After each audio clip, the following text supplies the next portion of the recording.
congressional briefing. Oh, and now the recording is on. So welcome to this congressional briefing on a Green New Deal approach to disaster response. It's hosted by the Climate and Community Project and the Sunrise Movement. My name is Johanna Bozwa, and I am the Executive Director of the Climate and Community Project, progressive climate policy think tank that mobilizes a network of academics and experts to develop cutting-edge research and policy at the climate and inequality nexus. Our members have developed a range of legislation, including the Green New Deal for housing and the Green New Deal for schools. And Sunrise Movement, a youth movement to stop the climate change and create millions of good jobs in the process, is a longtime collaborator of ours in our collective pursuit of a Green New Deal.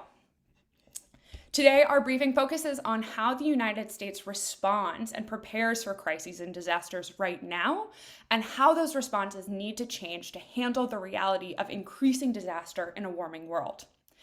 In a UN report released in preparation for COP27 in Egypt next week, they made it clear that global and national climate commitments are falling pitifully short and sending us to a 2.5 degree future. This is a moment where we need the global community and the United States as the biggest historical emitter to level up their ambition, to shave off every potential degree of warming for a safer world. But some of the safest climate futures have already been closed off due to inaction, and that means more storms, fires, droughts, and mudslides. These climate-induced disasters are on the rise. Hurricanes Fiona and Ian pummeled the East Coast this year and left millions with flooded houses and no electricity for days. An underfunded, reactive federal emergency structure has left people without support or even excluded by official responses.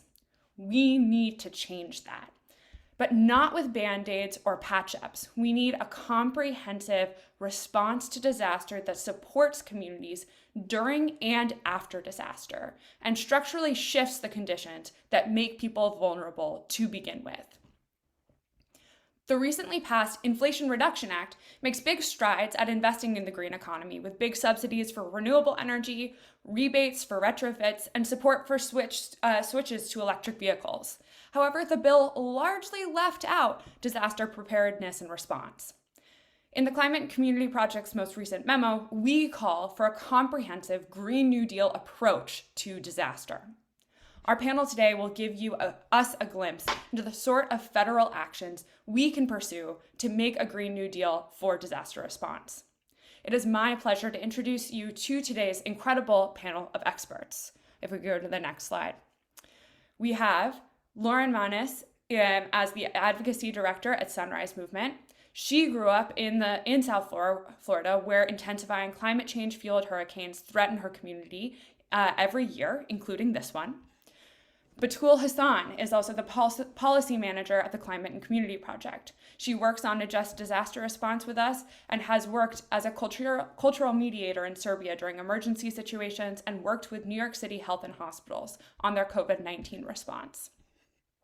Sarah Knuth is an associate professor in the Department of Geography at Durham University. Her research focuses on critical geographies of climate change and the energy transition, as well as finance and the green economy. We have Marcel Castro, who is a professor of electrical engineering at the University of Puerto Rico. And Marcel has studied the effects of hurricanes on Puerto Rico's energy power infrastructure. And we also have Zach Taylor, who is a professor at the Department of Management in the Built Environment at TU Delft. Zach is originally from Florida, and their research focuses on climate finance and integrated climate risk governance in the built environment. With that, I will hand it to Lauren. Great, thanks, Johanna. Glad to be here with everyone. As Johanna said, my name is Lauren Manus. I use she, her pronouns. I am the Advocacy Director with Sunrise Movement. And I grew up, had the privilege of growing up in a beautiful town in South Florida called Palm City, which is basically on the Atlantic coast and adjacent to Lake Okeechobee, just north of the Everglades, just to kind of situate, and really, powered by a lot of tourism and agriculture. And I wanted to kind of open up this briefing and walking through the takeaways of the memo with just kind of a personal story of how I contextualized the most recent storms. I'm currently have been living in DC and kind of made an intentional choice to come do federal work in DC on the climate crisis in order to really fight for my home and try to pass national legislation and both to try to help my home of Florida that has just in my lifetime witnessed extreme impacts where beaches that I grew up going to that I really cherish memories of are actually memories now. Those beaches do not exist anymore when I go home with my sister. And so, yeah, I wanted to say I live in DC and was not experiencing the most recent storms firsthand, and wanted to share the kind of way that I contextualize, which is actually taking us back to 2004. My town was struck by two hurricanes just back to back, Francis and Jean, that were categories 2 and 3. So notably, Hurricane Ian was just shy of hurricane category 5 hurricane. So that is a very different scale when we're talking about the marginal strength of the power of the wind speed and much more that is tied up in the categorical rankings of hurricanes. So these were 2 and 3 hurricanes that hit just back to back. I was 7 years old in first grade, and I thought it was really fun that, I got to go on inflatable tubes down my road because it was flooded about 2 feet high. I was out of school for a month, which I thought was also really fun at the time. But when I went back to school after a month, I realized that my situation, which my dad was a doctor, he basically had a guaranteed job providing healthcare for the community, and was not reliant on tourism or agriculture, some jobs that were extremely vulnerable to these disasters. We had class privilege and obviously race privilege as well. And I was 7. I went back to my public school and started just hanging out with my friends and realized extremely quickly that my reality and experience in the hurricane was just absolutely different from all my classmates. So this is a very obvious lesson of environmental racism and how climate change at its core is a race and class issue. And yeah, when I finally was able to go back and play at the beach, which was my top priority when I was 7, I started seeing these massive hotels crop up just the same time that my classmates were still suffering from being houseless, and their parents still did not have jobs, and their parents were undocumented farm workers. And going back to the public beaches, just looking around, and all of a sudden there's these massive hotels that never existed before these hurricanes. And I knew something was wrong. And not until, years later did I realize that the politicians representing me were allowing these multinational corporations to come in and develop all of the land and take away all the mangroves that were the only reason we had any beaches left at all. And yeah, the reason that I don't have the same beach that I was referring to playing at that time is because of extreme erosion. And that is literally fueled by government decisions, obviously, to further extract fossil fuels and a fossil fuel economy, and also to give tax breaks and make it so easy for massive corporations to just direct the recovery response.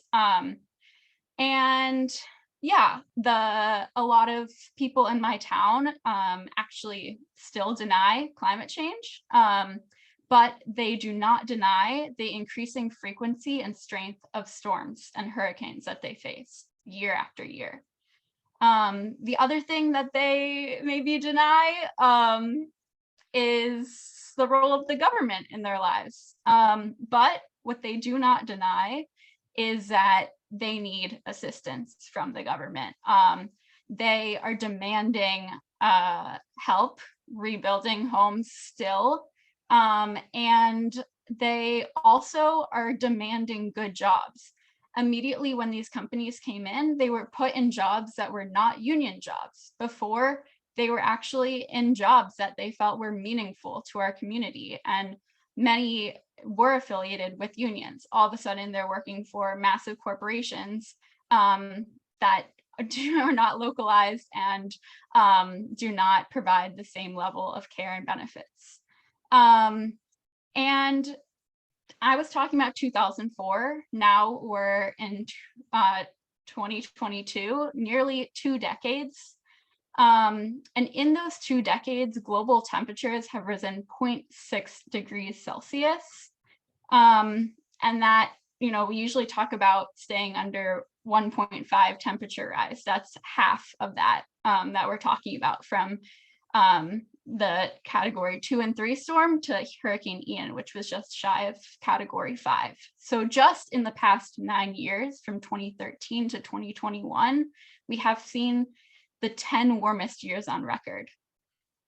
So we know that, just from the time I was growing up, that these hurricanes in Florida are just becoming way more intense. And the other situation that, of course, we're all aware of that played out in Florida, and I'm going to hand it over to dig into how to prevent this, is when after the hurricanes that I lived through, growing up in Florida, my congressman actually made millions of dollars profiting off of disaster recovery, while his own constituents lacked electricity, healthcare, and jobs.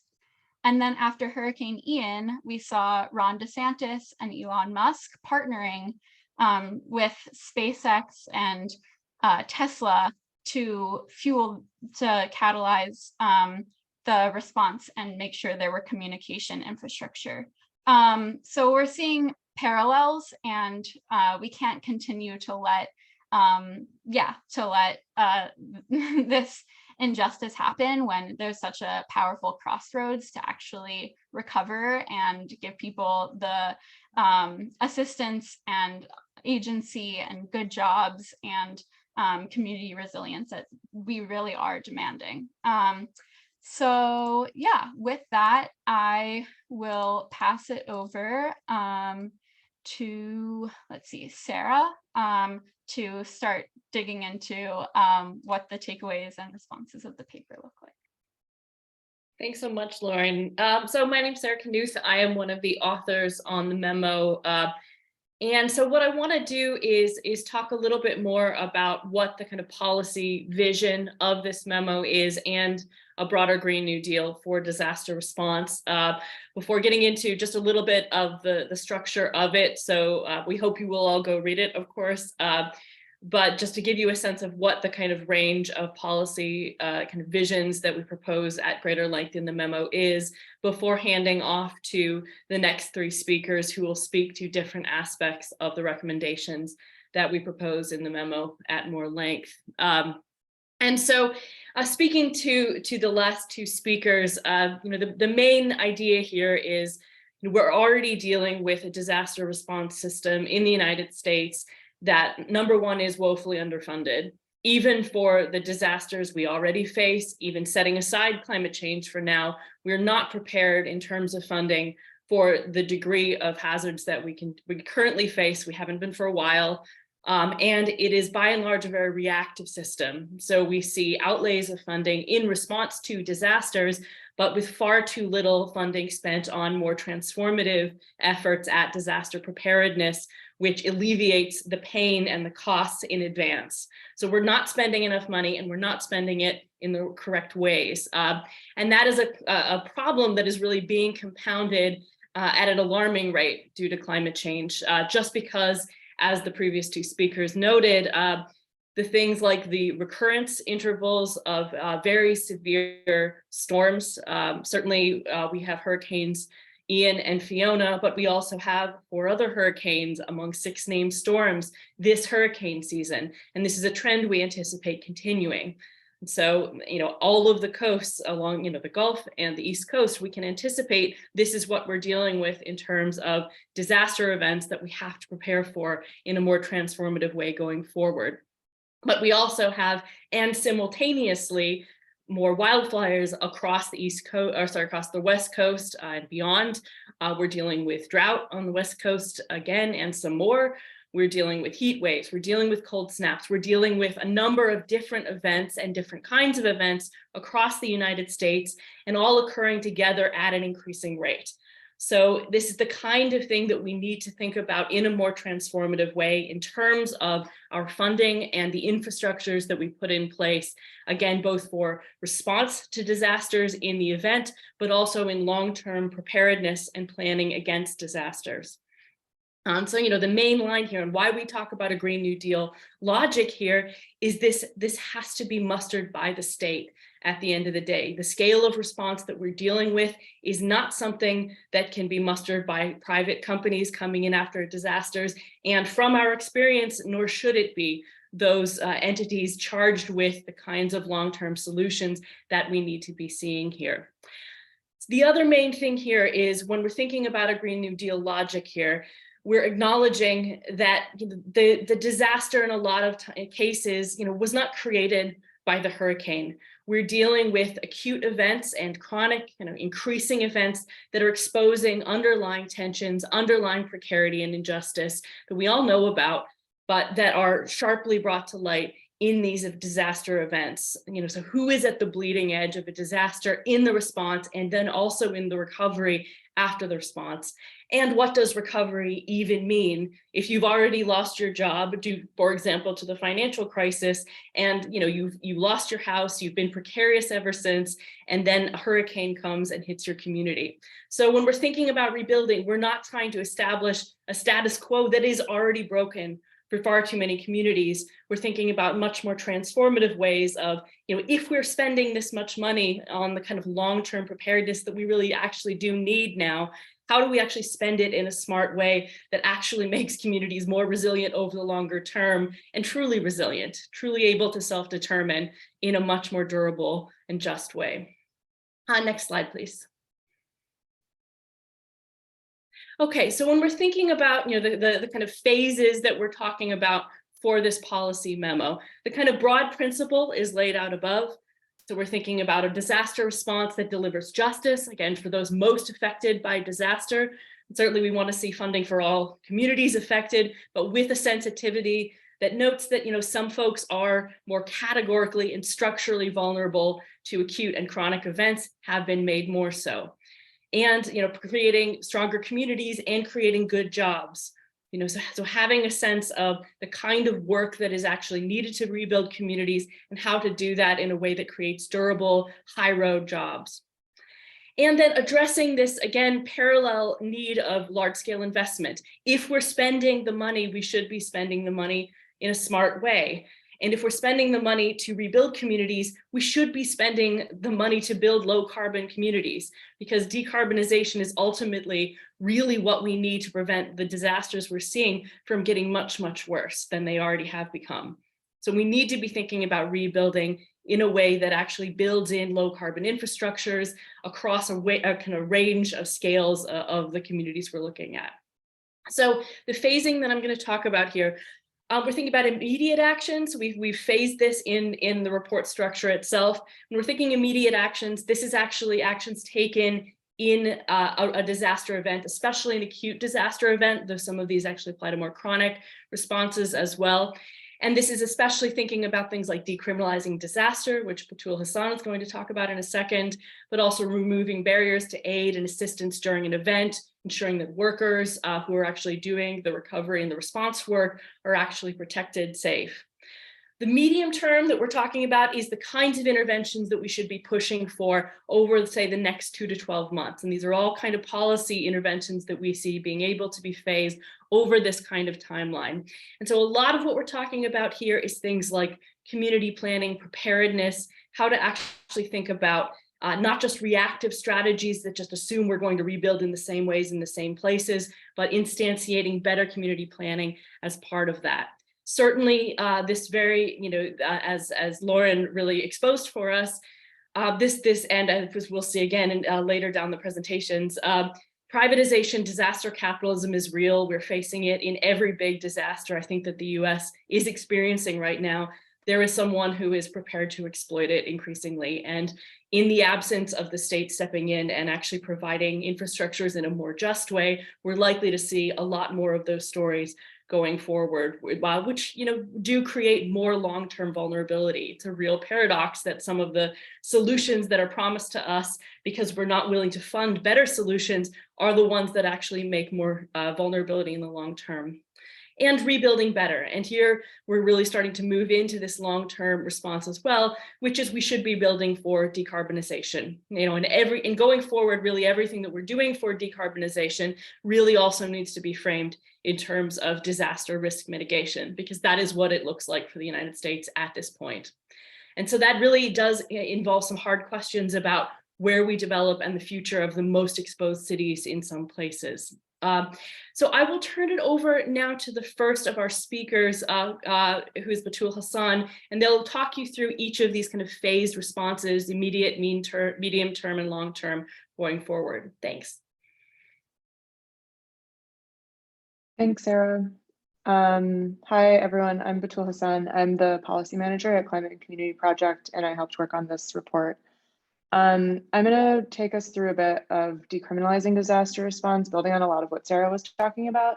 When we talk about how existing status quo funding is often reactive or more short-sighted than it needs to be to deliver truly just recoveries for communities. So currently in the US, instead of disaster responses undoing existing vulnerabilities that exist, including FEMA interventions, they largely entrench them. So current systems prohibit people from accessing what they need to survive, especially people who already are marginalized.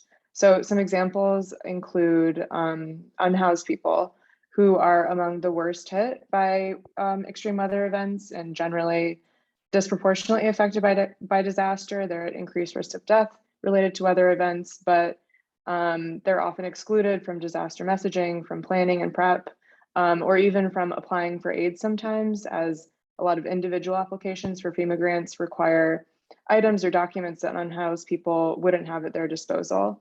Another example of entrenching vulnerability in disasters is that low-income households are often the last to be reconnected to the grid after storms. This is something we saw in Winter Storm Uri, where poorer neighborhoods were deprioritized because they weren't located near critical infrastructure to the community, like hospitals, which just shows how our current system devalues entire neighborhoods and communities during and after storms.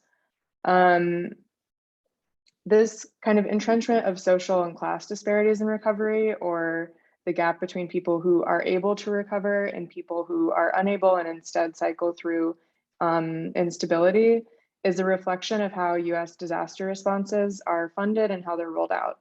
So often under the guise of the need for public safety, or so-called public safety during and after disasters, a lot of funding is provided through FEMA to police departments and carceral facilities, not just to rebuild them from damage sustained, but often to expand them as well. So a couple more examples. In the 6 years after Hurricane Katrina, FEMA completed work on about 250 public safety facilities, which is a designation that often incorporates like police stations, prisons, jails, and doesn't include other elements that contribute to public safety, like health centers, like housing, like grid resiliency. They also built an additional about 40 facilities. And at that point, the work on this public safety infrastructure cost FEMA about $850 million. Similar patterns are true in Puerto Rico as well. And the reason we're talking about this is because the benefit of that money isn't often seen by communities who are actually facing immediate health and safety needs. So in the next slide, we are discussing a bit more about how a just disaster response that actually works to reduce people's vulnerability. We should be redirecting some of that funding to prioritize civilian and community response teams to respond to immediate needs. Dispatching armed officers in emergencies isn't only resource ineffective, it can result in disproportionate harm to people who are already vulnerable to state violence, like BIPOC people, people who are unhoused, people with behavioral disorders, people who need additional support. We need to ensure that we have secure transportation and shelters for communities in advance of storms, well in advance of storms, and also make sure that evacuation is a financially viable choice, that it's something that people can actually decide to do. We can do that by providing worker protections, like passing the Worker Safety and Climate Disasters Act, which would allow 2 weeks of emergency paid leave for workers who are unable to work during disasters because transportation's down or because they need to attend to other needs. But also to make sure that individual assistance through FEMA is expanded so people can use it to pay for their evacuations. So individual assistance is a program through FEMA that provides funding for basic needs for individuals and households after disasters. It includes things like crisis counseling, temporary housing often, and it's determined. FEMA usually works with state and local governments to assess what the unmet needs are and also criteria for access, which is the key thing because each year the number of people FEMA declines to provide aid to increases, or more people are rejected. More people's applications for individual assistance through FEMA are rejected. Last year in the 2021 wildfire season in the US West, FEMA declined 7 in 10 of Oregon's wildfire claims and almost 9 in 10 of California's individual assistance wildfire claims, which is likely the result of an application process that requires people who are displaced, people who have lost their belongings, people who may not have the documentation necessary to navigate the system and access the funds that they need to get back on their feet. So ensuring that individual assistance is as straightforward and transparent, as language accessible, as tech accessible as possible is really key. We also need to ensure that evacuation includes people who are some of the most vulnerable members of our communities, including people who are incarcerated. State governments in the US have historically failed to evacuate incarcerated people before disasters hit. And we need to ensure that there are plans in place and that the plans are actually enacted to get people to safety before disasters strike. And just to quickly summarize, I think I'm close to time. Instead of undoing existing vulnerabilities, our current disaster response practices make it more difficult for people to exit cycles of instability. As Lauren was mentioning, we're facing an era of disasters upon disasters hitting, and some of these short-term kind of solutions are really meant to extend protections for people into the longer term. And I think I'll pass it now to Marcel, who will talk a bit about the energy system in Puerto Rico. Thank you. Thank you, Batul. I am Marcel Castro Citirisha, and I am a professor in electrical engineering and director of COEMIS. I want to start by the end, the conclusion. This is what we need. We need a massive deployment of solar home systems with batteries across Puerto Rico. And even though this is urgent now in Puerto Rico, I suspect that it's going to become urgent in the coming years in other cities in the United States as climate change it makes hurricanes stronger and more frequent even in the same season. So this is something very, very important. I would say that we need at least 500,000 to put it in context, houses with new systems, especially those that are reconnected the last after a hurricane. And let's go next slide. So I wanted to put, this has some animations, if you can put some. The reason is I want to talk about the average days without power, because that's something that we capture. The customer service of lost electricity service is very useful to look at the amount of hours that collectively a community or a state or a community spend without power. But when we look at the days without power, with Maria, on average, was 100. The length was 329 days, which is the longest ever, not only in the US, but in the history that I've read. And only people that live without access to power spend more time without power, with power outage. So when we compare with Sandy, it was about 4 days without power. And maybe some people are more familiar with what happened in Sandy and how difficult it was for those communities. So you can imagine how this was and was the urgency. And about 3,000 lives were lost after Hurricane Maria in Puerto Rico. And that's why this is something very dear to my heart, for me and my families and my people. Let's go to the next slide, please. So when we look at the total amount of accumulated hours of blackout per customer, I said it was about 3,000 million. But when we look at the last 1,000 million, it's only 14% of the customers that contributed to that. So they disproportionately contributed. And if we would have taken care of those before Hurricane Maria with the solar system, so they have a minimum of access to have refrigerators running and washing a load of clothes every day, the blackout would have lasted less than 50% of the length, right? It's about 150 days if those had already a backup. And it just happened that it's the most effective, cheapest and clean way to become resilient. And as it was said before by the panelists, it's not enough to have a restoration. We need mitigation, we need disaster preparedness. These communities cannot have energy justice if we only think of disaster response. Because in the disaster response, the urban centers have to be prioritized. But in mitigation and disaster preparedness, the most rural and remote areas need to be prioritized. And that's the major point that I want to make. Next slide, please. So then this is recent data that one of my students in a project is collecting from a power outage.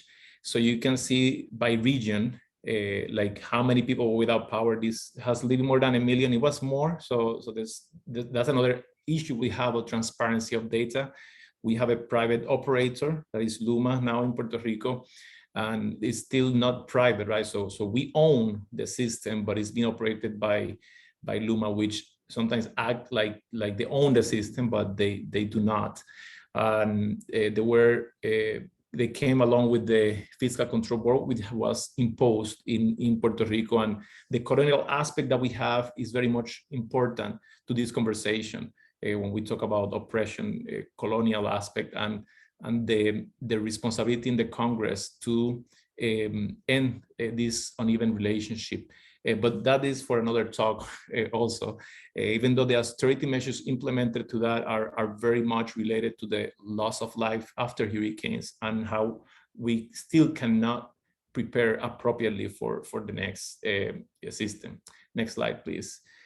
And this one has the regional, it's the same graph, but not added up. So you can see that there were some regions that last longer, especially those two that are in the south and the west, which is where Hurricane Fiona hit hardest. But sometimes it's not only where it hit hardest. I did a paper looking at Hurricane Maria, and the central region is the one that lagged by a lot, and Hurricane Maria hit the whole island. So there were other characteristics that resulted in that region being affected the most. Next slide, please. So when we think about energy justice, we need to think about how long the power outage lasts. And when you look at these 196 days, that's the time where the DOE stopped collecting data about the power outage. But then it took 4.5 months to finish reconnecting all the people. And instead of stop collecting data, we need to focus more in that group. So sometimes, okay, well, we have 95%. The rest is not big problem. It's just like a regular restoration. But in that case, it was not like that, and that is a big problem that might need congressional action to be addressed. Next slide, please. And so then I wanted to mention 1 minute about this. It's like, why not solar farms? Well, solar farms could contribute, but this is not the time to push for them. One reason, make one click, is that it took 15 months to go back to the level of generation by the solar farms before Hurricane Maria. So it took even longer than the restoration of the grid. So in other words, the solar farms cannot provide resilience because they depend on the transmission distribution lines that were destroyed by the hurricane. Also in Puerto Rico, the economies of scale that I usually talk about and getting like 3 and 4 cents per kilowatt hour, they do not happen. We pay 10, 12 cents. So it is actually even about the same amount if you put a rooftop solar in one house, a small rooftop solar. And thirdly, we have plenty of rooftop space in Puerto Rico. We don't have to have an environmental impact to the solar farms that sometimes are even suggested for agricultural land. Next slide, please. And then we also need smaller systems. This is a recent word that we have. If you look at this, this means that 51% of the people, according to the census data, need a PV system that is 4.3 kilowatts or less to cover their average consumption. So that's just for the average, and it's for the year, but it's a good, gives us an idea that we don't need huge systems to cover the need for at least half of the population. Next slide, please. Next one. So this one is the last one. It's a map that identifies the communities that spent more than 148 days without power, more than 150. It's a lot of communities, and it's about almost 500,000 families that spent more than that. And here the one strong point that I want to make is that these projections should be done nationwide. If there is an impact, what are going to be the communities that will be connected the last, that need to be prioritized when we have mitigation money, when we have disaster preparedness funds, because those are the ones that are going to be suffer the most, and usually are the one that has more vulnerabilities that add up, as it has been discussed before. And to close, because I know we're short on time, I wanted to mention that we need clean energy. That's very important. But the clean energy that we need is not only clean from emissions. We need clean energy from corruption. We need energy that is clean from colonialism, from imperialism. We need energy clean from austerity. We need clean energy that is clean from the different levels that oppress the people, and we need bottom-up solutions. So I am available to continue this conversation, and thank you for having me here. Thanks. And next one, yes, Zach is going to continue. Thanks. Thanks, Marcel. It's a pleasure to be joining you virtually from the Netherlands. I'm a professor at Delft University of Technology, working on the links between climate finance and the built environment, but I'm from Florida, and my academic career started thinking about the relationships between real estate markets, climate change, and insurance in particular in Florida. What I found when I started this research about 8 years ago was that the insurance and really the global reinsurance system was the keystone of Florida's very climate exposed real estate market. It's a thing that really allows the status quo to continue, although it is a complex set of relationships.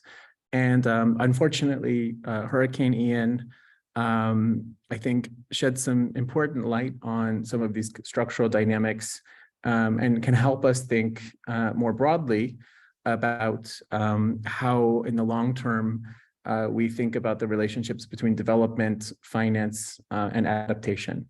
So I'm going to touch on some of the long-term suggestions in the report, but try to do it in a way that builds directly off what we see in Florida. And I also want to make one more introductory remark to say that in many ways, Florida is exceptional, but I think a lot of these insights, they translate to other states, California, Texas, Louisiana, the Carolinas, and so on, for all of the unique features of the state. And I'm happy to unpack those if there are questions. So where are we with Ian? We know it's going to be one of the costliest disasters in US history. A lot of this will be absorbed by the private insurance sector, the homeowners insurance industry. So that's not just flood insurance provided through the federal government, but the rest of the risks are covered through what we call multi-peril homeowners insurance. Right now, we're seeing loss estimates which range anywhere from $30 to $70 billion in private insured losses, which would put it right there behind Katrina, potentially. It remains to be seen. We won't know for at least a year where things sit. Stating the obvious here, but real estate is really the keystone of Florida's political economy. It's the largest economic sector. It's a huge source of employment. It's the mechanism through which homeowners or private individuals build wealth, but it's also the bedrock of a complex financial system and a system of providing public services. And what I found in my research is that the status quo in this political economic system really unravels without access to affordable and sufficient volumes of insurance and reinsurance capacity. So without insurance, you can't get a mortgage loan. Without insurance, property sales and resales decline, property values decrease. Without reinsurance, local property tax bases decrease. In Florida, a state without income tax, where local governments can rely on property tax to provide up to half of their fiscal capacity, so half their budget is linked to property tax. This is a problem. This is a structural problem. Without reinsurance, cities can't get access to municipal bond markets. Underwriting those properties, securing that property tax base is what gives jurisdictions leverage in capital markets. This entire financial system unravels without this market. And we know from experience that the state of Florida will backstop reinsurance markets. We're likely to see companies face insolvency after Ian. There's already been 5 companies this year that have been declared insolvent by the state. Several other companies have retreated, dropping tens of thousands of policies, which have been passed on to the state of Florida, which runs something called the Citizens Property Insurance Company. The state of Florida also has a reinsurer, an insurance company for insurance companies, that has expanded a multi-billion-dollar line of credit to the market. And the state of Florida also has the capacity to manage insolvencies, to absorb unpaid claims and to manage that. So there is a system for doing this, and it's relatively well capitalized right now, but it's a temporary Band-Aid. It's not a system that is going to be able to face multiple disasters in quick succession. It's not a structural solution. And the crucial part here is that this market is, for a variety of reasons, extremely dependent on global reinsurance markets. And in particular, the capital market investors that provide capital to reinsurers for places like Florida. So pension funds in the state of Florida, but also here in the Netherlands, my public pension invests in Florida hurricane risk. But this market can only absorb so much risk in the form of from places like Florida, but also California, Texas, New York, Europe, Japan, Australia.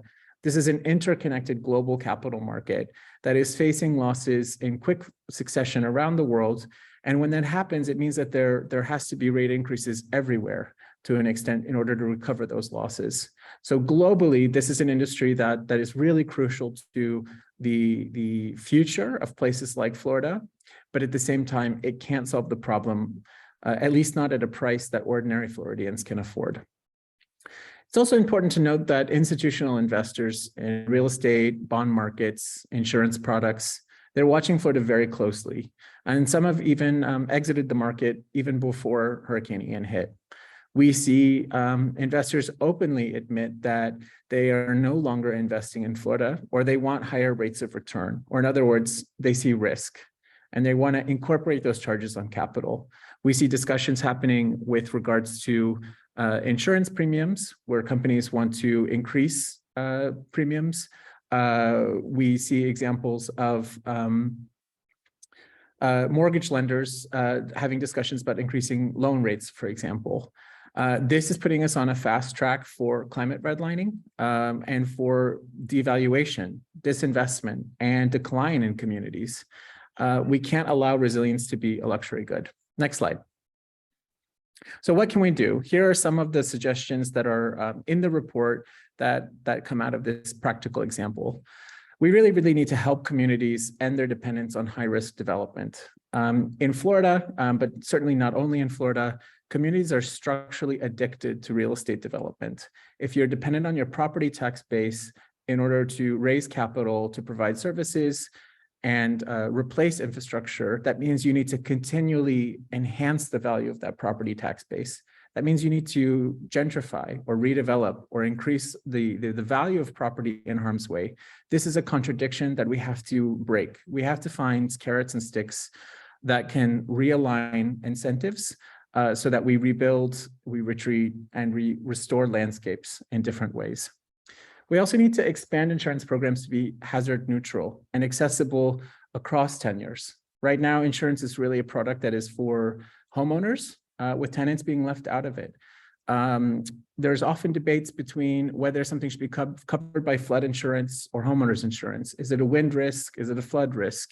These things for communities, they don't matter. People need to be made whole, and they need to be made whole quickly in order to recover. So we need to remove these kind of barriers so that no matter what, policy is ensuring that capital gets to people quickly. And we need to leverage this sector and its wisdom to mitigate that risk before disasters strike. And there are lots of policy instruments that are out there that can be scaled up. We also need to think about fiscal justice. This kind of system of property-centric adaptation that I'm describing in Florida that applies to other places means that, in particular, Black and majority minority communities, frontline communities, are at a real disadvantage in terms of leveraging these mechanisms to create resilience in their own community.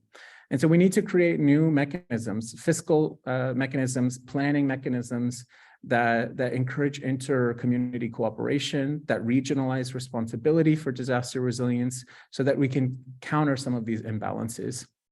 And finally, we need to think about how we take a whole of capital, a whole of wealth approach in society to think about how mortgage lending, insurance, private wealth, community wealth can be leveraged collectively in ways that ensure our core values around justice or equity, around long-term resilience and vulnerability reduction.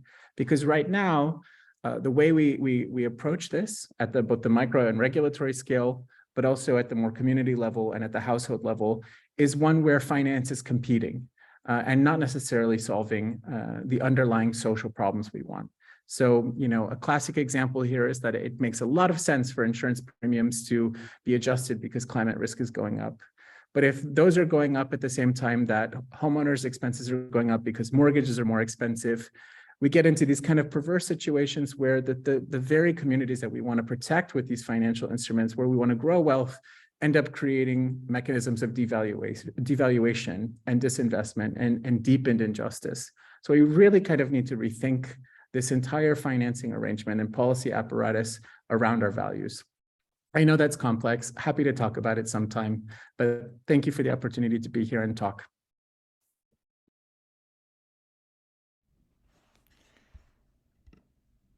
Wonderful. Thank you so much, Zach. I'm going to just pull up our panelists, and Patrick, I think we can put down the slideshow, and I'll try to spotlight folks here. But thank you to everyone for the insights that you have brought. I think we've really been able to show through this, who is most affected by the climate crisis, and what we can actually do at the federal level to actually shift the dynamics at play here. And this is just, the wealth of information that we've been able to add in this case, is just a sliver of what's in the report itself. So I would recommend, and I'll throw in the chat, the place where you can learn more. I also know that all of these folks here that are on the call and our panelists would be more than willing to talk to you about either their experiences on the ground, their research, and how it could relate to congressional action and federal action. So I do want to open up in the chat if folks have questions that they would like to have answered by this team. We have about 7 minutes left, so feel free. You can either raise your hand or you can throw it in the chat and I will bring it up. Yeah, and I'm seeing one hand from Aya. Aya, would you like to unmute and ask your question? Hey guys. Thank you so much for the informative panel. By way of background, my name is Aya Saeed. I am Congresswoman Ocasio-Cortez's legislative director, and we've been thinking about a lot of these issues pretty intensely given our own disaster relief here in the district. A thing that comes to mind and wanted to just sort of put out there, because this is sort of the framing that we've been thinking about and would love to get thoughts on this, is the fact that FEMA is housed under DHS right now. So even in thinking about funding increases for FEMA, we have to come up with the reality that would happen under DHS. Now, FEMA wasn't always under DHS, and this is actually a relatively new phenomena because, well, DHS is new anyways, but it didn't actually fall under DHS until about 2004. And so one thing that we have been thinking about is reorienting disaster relief just more generally as a sort of medium-term to long-term goal, removing FEMA from under the auspices of DHS, where frankly it's both ineffective but also incredibly dangerous for immigrant communities. And we've actually been trying to make a lot of pushes on ensuring that undocumented folks, but non-citizens more generally, have access to relief. But then the worry is that if you give that information to DHS, that could create some really unnecessary barriers and dangers and vulnerabilities for communities. And so just wanted to put out there the possibility of a project and a legislative push to really unwind FEMA from the apparatus that is the Department of Homeland Security. Thank you so much for that, Aya. So I'm seeing Marcel raising your hand. So let's have Marcel and then Batul, since you were talking about decriminalization. Let's hear it. So Marcel and then Batul. Yes, something very quickly, and thank you for that comment, because it is very much needed. And we need to work in parallel. And an example, like a case study, could be Puerto Rico. We have billions of dollars. So in that case, I would say the money assigned was not a problem. It's everything around it. In the original disaster report required by FEMA, it was identified 6 billion needed for solar rooftop systems for about 1 million houses, which was great. So it's still there in paper. Is not going from the paper to the houses, and that's the fight that we still need to fight. And I think what you mentioned is an important part of it. So thank you. Thank you. That was incredibly helpful. Great. Yeah. And Batul, did you have anything you wanted to jump in with there? No, this is something that we've been thinking about as well a lot. The fact that FEMA is housed under the same department as ICE presents a lot of difficulties when it comes to distributing the funding in a way that lowers barriers to accessing aid, in the same way that distributing aid through police departments, and a lot of communities don't want to go to police departments for very obvious reasons, because exposure to the police and carceral systems increases their vulnerability to entering their carceral system.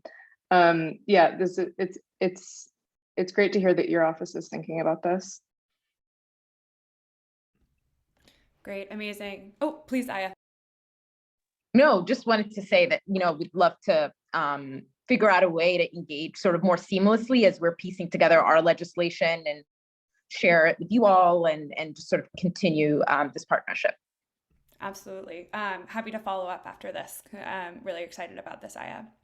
I'm going to poll in the last few minutes that we have here. I'm seeing that Femi has a question for the panel as well. Would you mind saying a bit about how you think about scale and costs and population side and how that affects the policy that we should be thinking of? For instance, in Puerto Rico, like one of the key things we can do is distributed renewable energy, as Marcel has really explicitly talked about, but maybe in Florida, like the focus needs to be more on insurance. So, is it going to look different in different geographies for kind of disaster response and recovery? Anyone want to take that on? Zach, please. I mean, there's a lot to say here, but I think you need financing that is fit for the adaptation aim, right? So I think that it's a really simple principle, but we have a lot of existing policies and instruments. We know a lot of them don't work for a lot of different reasons, but we have things to work with. We have ideas for alternatives, but I think it needs to be matched with the nature of the problem. So, in some cases, we're talking about household level adaptations, and sometimes we're talking about large scale community adaptation measures. And we need to nest these things, and we need to pair capital with the type of adaptation problems we have. And right now, I don't see that kind of approach being taken either in the financial community or in the sort of climate adaptation space. And this is something that's partly on us as researchers to try to identify a way of thinking about that. But that's kind of how I think about it here in my work in the Netherlands, right? So how do you design the finance to match the adaptation challenge across scales and, of course, with your values? Again, I guess the building wants me to stop working. Great, thank you so much, Zach. Am I seeing anyone? And Marcel, did you raise your hand, please? Something very quick, and is that in Puerto Rico, what I think is best is to provide a mechanism so people can have and pay for their solar system. So it's not necessarily to give them out, because then the maintenance and is very important. But even like poor communities pay about maybe $50, $100 a month on the utility. So the idea is to shift some or most of it to pay for their own system, instead of paying that to the utility that mainly consume fossil fuels. So there are many ways to do this, and the how is as important as the what, and to provide bottom-up approaches and for community to be involved. And again, this is part of a much larger conversation, but I just wanted to point that out. Thanks. Thank you so much, Marcel. And I think we have just hit time. I'm incredibly grateful for this panel. I think it was a really rich conversation about, what it actually looks like to react in a much more transformative way towards disaster. And, that there are ways for us to change how this is done, how to, make this so that we can affect the structural inequalities, mitigate the climate crisis, and ensure that people are made whole. So thank you all so much for joining. We will send out, some information. We'll send the recording out to everyone, as well as the slides, so that folks have this to respond to, and we'll make sure that everyone has contact information so you can connect with this wonderful panel. Thank you so much. Bye-bye.